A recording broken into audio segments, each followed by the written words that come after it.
Segunda parte. No fue el despertarse y ver el color algo amarillento de sus dedos lo que le hizo sospechar que algo había cambiado. Así como tampoco fue el resplandor que se filtraba por la persiana entreabierta y le daba en la cara, al yacer despatarrado con toda la cama para él, porque ya desde temprano había puesto fin a los nudos que le ataban a la cama y había abandonado la habitación.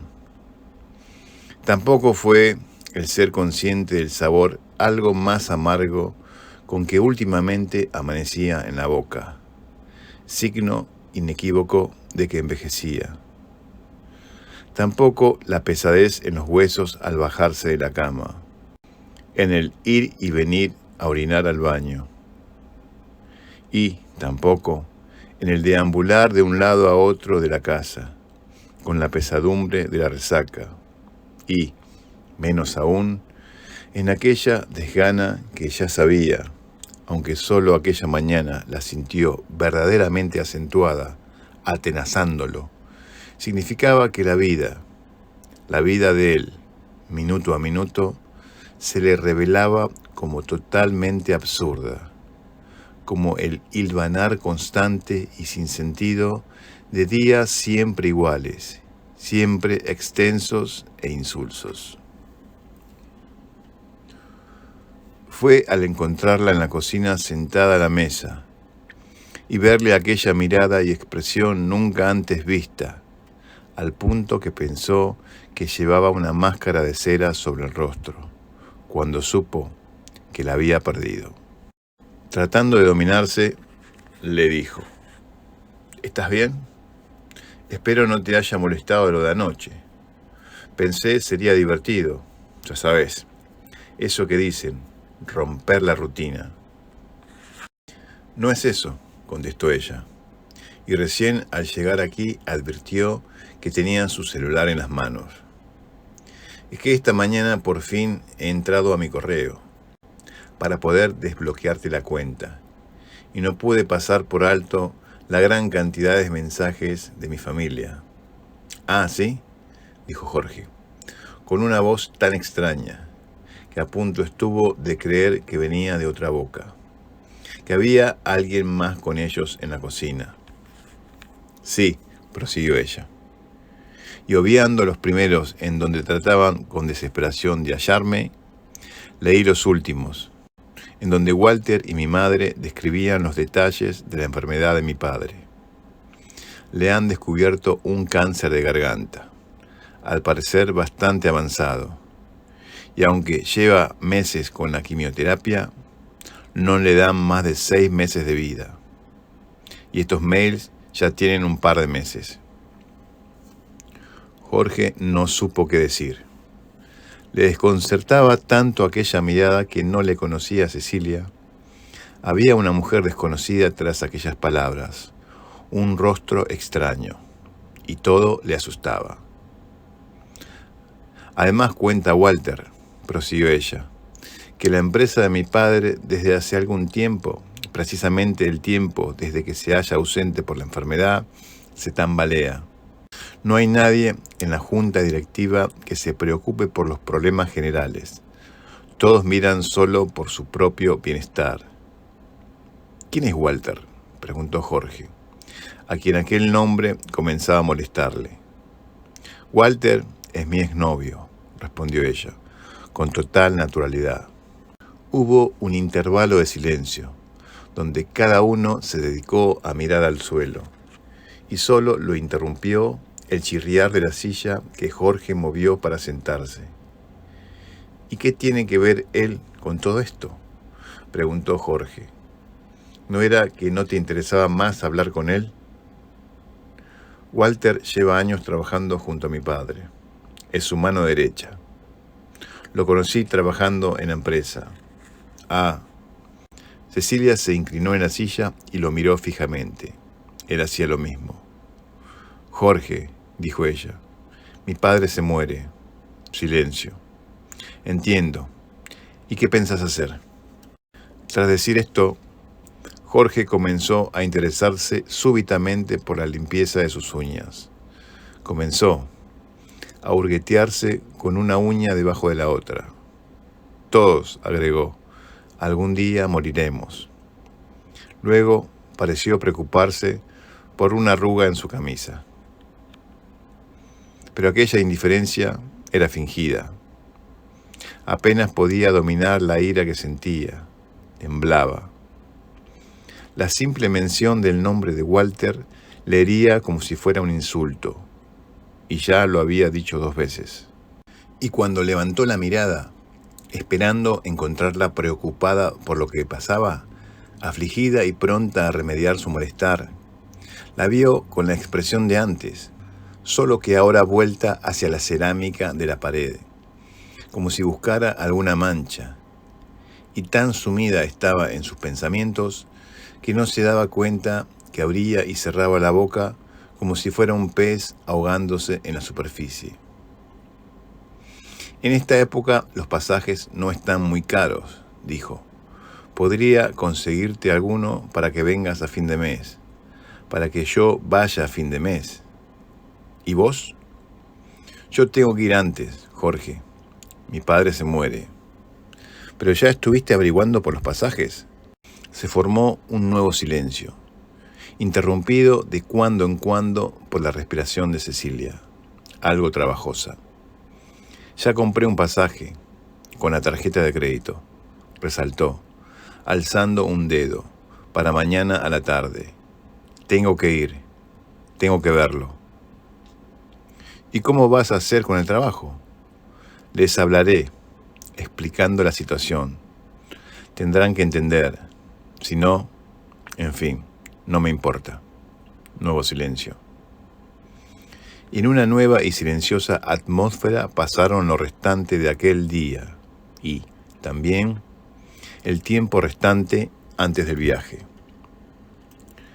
En Jorge se creó una sensación de incredulidad, de fastidio, de la que no conseguía descubrir su procedencia. Había barajado infinidad de posibilidades en caso de que Cecilia retomara el contacto con su familia, pero nunca hubiera pensado que el hacerlo implicara un nuevo viaje a España, lo cual era, bien visto, de lo más natural. No entendía por qué, pero el viaje, el maldito viaje, como desde entonces lo llamó, le producía malestar con solo pensar en su realización. Nunca hasta entonces había sentido lo lejos que estaban los continentes, lo oscuras y profundas que eran las aguas que separaban a un país del otro. Pensó en los accidentes aéreos por primera vez en su vida y recordó también a lo dicho por un conductor de radio en relación a los cinturones de seguridad en el avión. Los cinturones de seguridad en el avión solo sirven para que, en caso de tragedia, sea más fácil la identificación de los cadáveres afianzados a las butacas. Eso había dicho. Y nunca hasta entonces había pensado o siquiera acordado de aquel comentario. Sintió verdaderamente difícil, aunque las estadísticas lo desmintieran, de que un avión pudiera volar durante 13 horas ininterrumpidas, a casi 1000 kilómetros por hora, sin toparse con nada. Y entre estos y otros pensamientos parecidos, todos de los menos frecuentes en su corriente pensar, pasó Jorge el tiempo restante antes del viaje. A ella, en cambio, se la notó alegre ante la inminencia de su vuelta a España, aunque jamás lo reconoció abiertamente. El color en sus mejillas se encendió. Su buen humor resplandecía y disfrutaba con detalles que antes le hubieran encrespado el ánimo.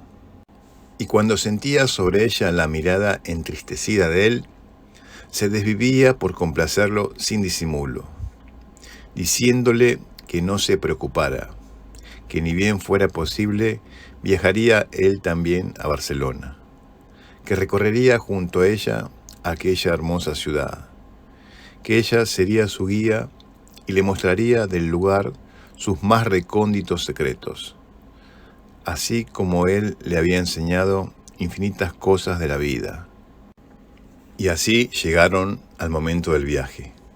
En el taxi de camino al aeropuerto, Cecilia no podía dejar de llorar, y los accesos más violentos le acometían cuando miraba a la cara de Jorge. Este la acariciaba, la miraba y la besaba con frialdad, dolido en el fondo, pero sin manifestarlo en la superficie. Se le figuraba todo tan irreal, le molestaba sin embargo, y por sobre todas las cosas, que aquello ocurriera tan deprisa, como una música de fondo en una película donde una misma idea o motivo se repetía hasta el cansancio. Y lo que se repetía en esta película, su película, era el nombre de Walter. Y no solo le molestaba que ese nombre se hubiese filtrado tan de pronto en sus vidas, le molestaba que Cecilia lo hubiese nombrado ya tantas veces en un tan corto espacio de tiempo. Y lo que lo irritaba, porque peor era lo que lo irritaba que aquello que le molestaba, era que veía en Cecilia, por detrás de sus lágrimas, por detrás de sus lamentos al decir que por primera vez se separaban, veía que había nacido una luz en su mirada, que, aunque no conseguía descifrar el significado, pese a su habilidad innata en la lectura de rostros, sabía que aquella luz tenía sin duda un matiz de dicha, de felicidad. Como el taxi atravesó la ciudad en hora pico, tardó algo más de lo previsto en llegar a Ezeiza. Por lo mismo, todo dentro del aeropuerto tuvo que hacerse con la mayor presteza. Y antes de que pudiera darse cuenta, Jorge se encontraba saludando a Cecilia que, con los ojos hinchados por el llanto, los saludaba desde la cola de los pasajeros que esperaban para abordar el avión. Transcurrieron algunos instantes más, quizás solo segundos, y la vio desaparecer por el pasillo luego de que una azafata le indicara con un dedo el final del lugar. Se quedó todavía un rato más mirando, no lejos de allí, cómo salían los pasajeros que acababan de llegar por las puertas automáticas. Se puso a contemplar las caras de aquellos que se veían, de aquellos que se reencontraban. Vio sinceridad y emoción en algunas miradas, frialdad, desprecio e indiferencia en otras. Y de súbito sintió un inmenso desprecio por sí mismo. Y fue por el mismo motivo que hasta entonces había usado de excusa para vanagloriarse ante los demás. Y más aún, ante su propio orgullo. Tenía en verdad aquel don de descifrar en los rostros lo que había en el interior. Si esto era así, ¿por qué no pudo anticiparse a lo que le ocurría a Cecilia? ¿O por qué no pudo interpretar la cara de ella en la mañana fatídica? Ni siquiera le era posible imaginarse qué cara había puesto él mismo al escuchar de boca de ella que haría el viaje a España. Solo sabía que aquella expresión nueva, en aquel rostro que creía purificado de secretos, lo había asustado. Pero al poco todas aquellas reflexiones dejaron de interesarle y comenzó a buscar, pues le urgía, los baños del aeropuerto. Los encontró no lejos de allí y se introdujo por la puerta a toda carrera, como si huyera de un aguacero. Una vez adentro se lanzó al primer cubículo que estaba a mano, mordiéndose los labios de los retorcijones.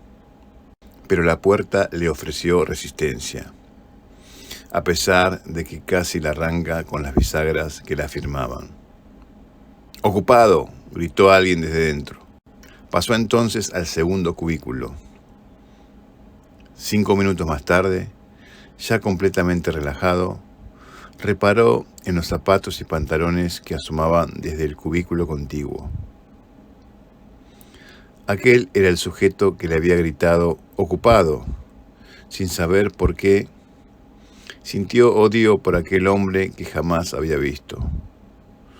Lo despreciaba sin conocerlo porque le molestaba a la gente como él, que se creen dueños del mundo. Se creen en todo su derecho de despatarrarse en aquel cubículo público como si fuera suyo. Además, ¿cuánto tiempo llevaba allí dentro? ¿Qué era lo que realmente estaba haciendo? Volvió a mirarle los zapatos y el pantalón que asomaban dentro de su cubículo. Zapatos caros, calzoncillos y pantalones de marca. Subía el odio. Un instante después lo oyó carraspear. Y esto consiguió irritarlo aún más, ya que percibía en ese simple aclaramiento de garganta toda la pedantería del mundo. Estos tipos se creen dueños de todo, y no lo son siquiera de sus excrementos, pensó. Sintió la necesidad apremiante de abandonar aquel lugar, y en segundos estuvo fuera del cubículo. Mientras se lavaba las manos, volvió a mirar al sujeto, o a lo que de él se veía bajo la puerta del cubículo.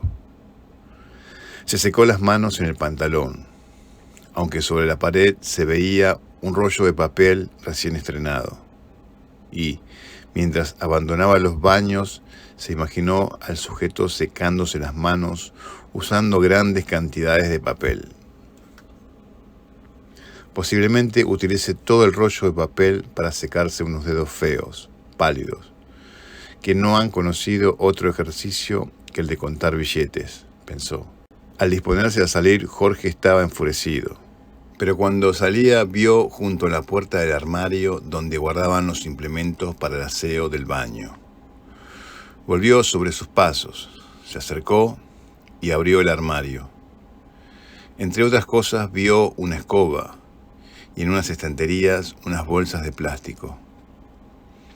En ese momento una idea le alumbró el pensamiento como un disparo y, también, le arrancó una sonrisa. Salió del baño, pues en aquel momento entraron dos sujetos arrastrando sus valijas. Esperó, lleno de ansiedad, a que los sujetos abandonaran el baño, rogando que el otro no saliera del cubículo. Tras 5 minutos interminables, los sujetos salieron y se alejaron. Sabiendo que era la oportunidad, Jorge entró de nuevo. Miró y se alegró al ver que fuera lo que aquel individuo estuviese haciendo ahí dentro, allí seguía, inmóvil como si durmiera. Sin perder tiempo, fue hasta el armario y sacó la escoba y una bolsa de plástico. Se acercó en silencio hasta el cubículo y colocó la escoba bloqueando la puerta. A continuación, se agachó y, afirmando con ambas manos el pantalón y calzoncillos del suelo, tiró para atrás con todas sus fuerzas. Allí dentro se escuchó un gran movimiento, junto con algunos quejidos. Pero todo concluyó cuando se oyó un golpe seco, como de algo blando dando contra algo duro, sin duda la cabeza del sujeto contra los azulejos de la pared. Antes de salir, introdujo los pantalones y calzoncillos en la bolsa. Luego, una vez afuera, caminó con paso sereno apretando la bolsa bajo el brazo.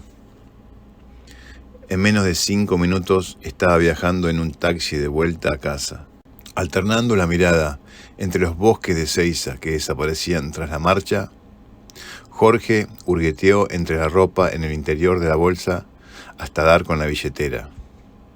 Como había supuesto, encontró una buena suma de dinero.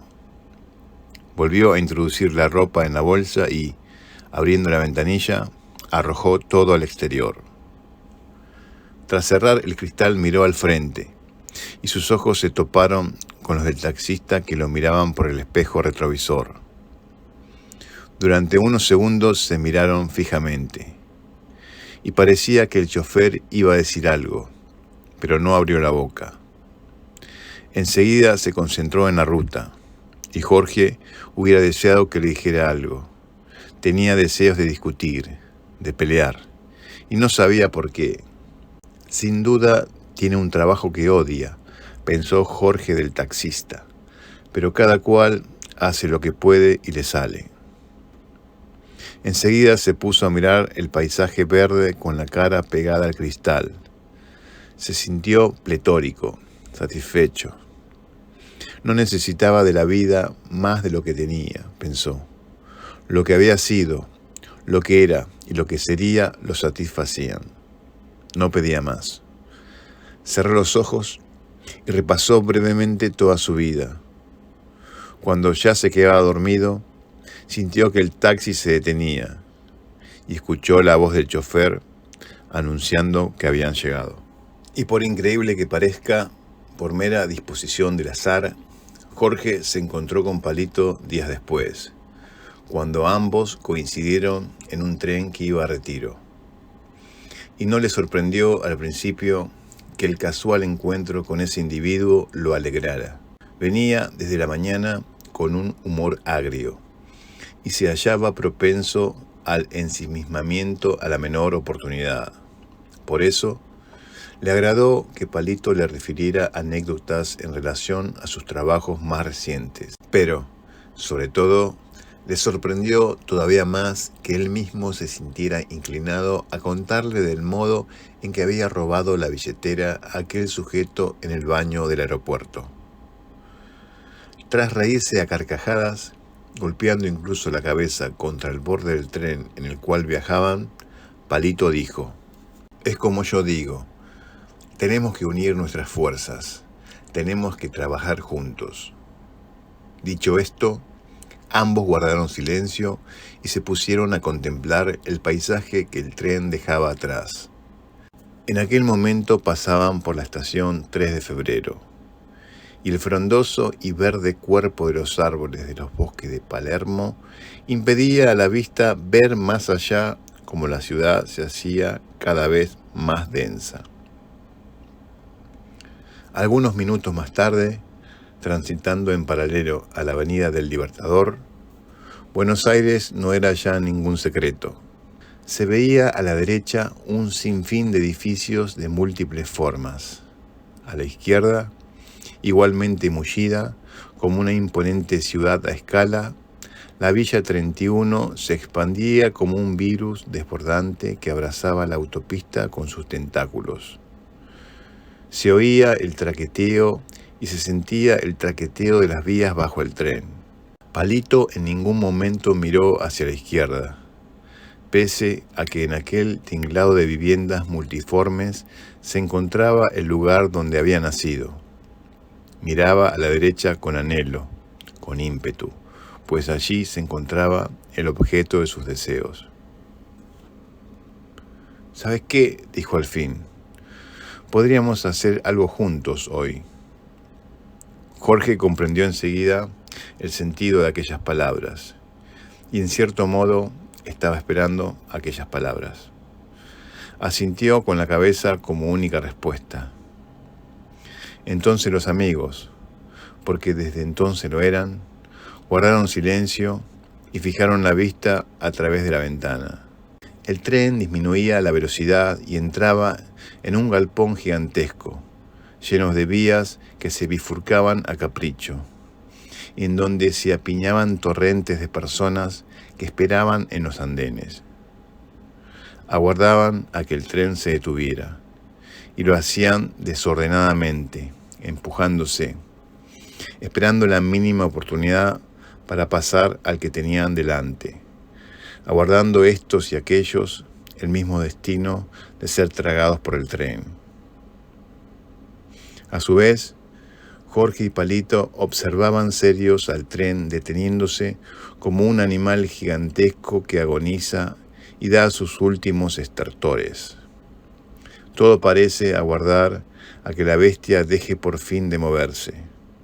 Y cuando esto ocurre, la horda de criaturas que esperaban hambrientas en el andén se abalanzan a las entrañas del gran cadáver. Algunos instantes después, el gigante resucita tras un rechinar metálico y se pone en movimiento, una vez más, a fin de realizar su incansable digestión. Pero los amigos, ya lejos, subían por la Plaza San Martín, poniéndose cada vez más de acuerdo en lo que harían, sorprendiéndose mutuamente de la química que desconocían tener entre ambos. En ocasiones una idea ni siquiera debía abandonar del todo los labios del uno, que ya había sido comprendida en su totalidad en la inteligencia del otro. Y así, en esa compenetración, transitaron con entusiasmo la calle Florida. La primera actividad que realizaron juntos fue, después de unas breves instrucciones de Palito, el robo de carteras en medio de la peatonal. Jorge tuvo que primero infiltrarse entre la gente y tras una exclamación de disgusto decía en voz alta: «Tengan cuidado con la cartera, me han robado». Como era de esperarse, causaba una gran conmoción entre quienes escuchaban aquello. Y Palito, como un atento tiburón, algunos pasos más atrás, observaba entre los peatones quién se había llevado la mano a qué bolsillo de sus ropas. Luego seguía con tranquilidad a sus víctimas que, unas cuadras más adelante, olvidaban la advertencia oída, pero ya habían dejado en evidencia dónde llevaban la cartera o los objetos de valor. Realizaron esta operación unas 10 veces, y antes de medianoche Jorge no podía creer a cuánto ascendía el botín de ambos, porque pese a que Jorge se negó en un principio, Palito insistió en que todo debía dividirse en partes iguales.